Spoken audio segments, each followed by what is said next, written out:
有请徐总。徐总，有请。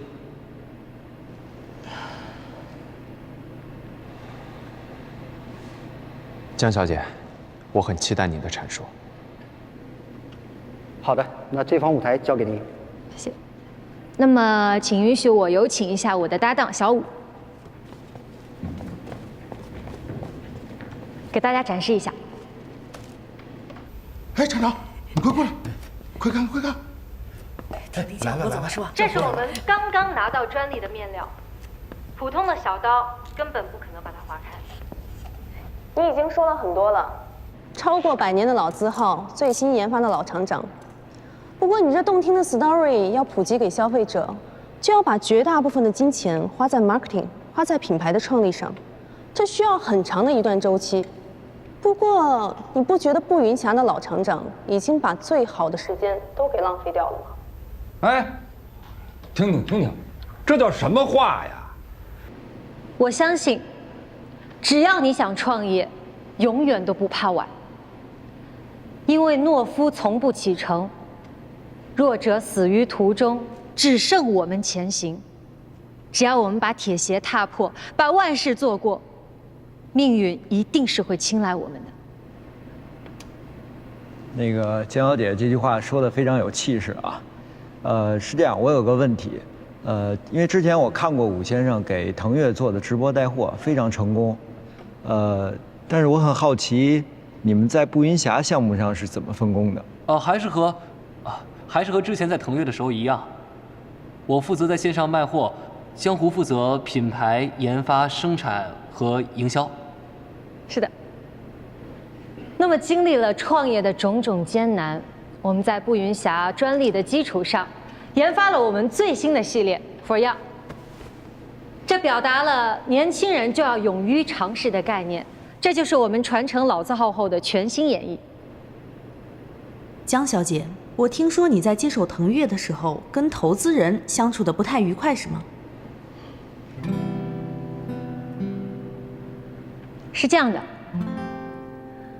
在我看来，一双鞋子分里子和面子，这两者都很重要。如果当里子还不够扎实，但是就要强行上路的话，那么这双鞋很快就会变得面目全非，走不了多远的路。做实业也一样，我要做的是可以持续发展的100年品牌，它可以走得慢一点，但是一定要传承好积淀了100年的品牌基因。在它没有完全准备好之前，我不希望它沦为资本运作的工具。这就是很多投资人一直在追求的，在最短的时间内利益最大化。这是我不能接受的理念。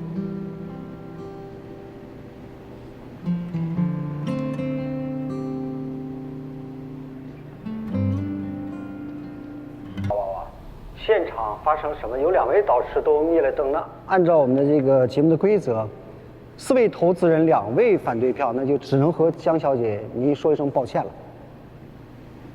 没关系，其实我这次来这个节目就没有做成功融资的打算，我只是想借这个节目，让更多的人重新认识到我们步云霞这个老品牌，认识我们全新的系列 For Young， 认可我们叶国明老厂长，我还有小武这种老少2代人组在一起的创业团队，知道我们传承和创新的态度，我来的任务就完成了。谢谢大家。哇，这个可是真的没有意想得到啊！原来江小姐是来打广告的呀。江湖还是江湖，江湖把这个创业综艺当成了步云霞新品发布会使用，拉投资不是他的目的。真厉害！对呀，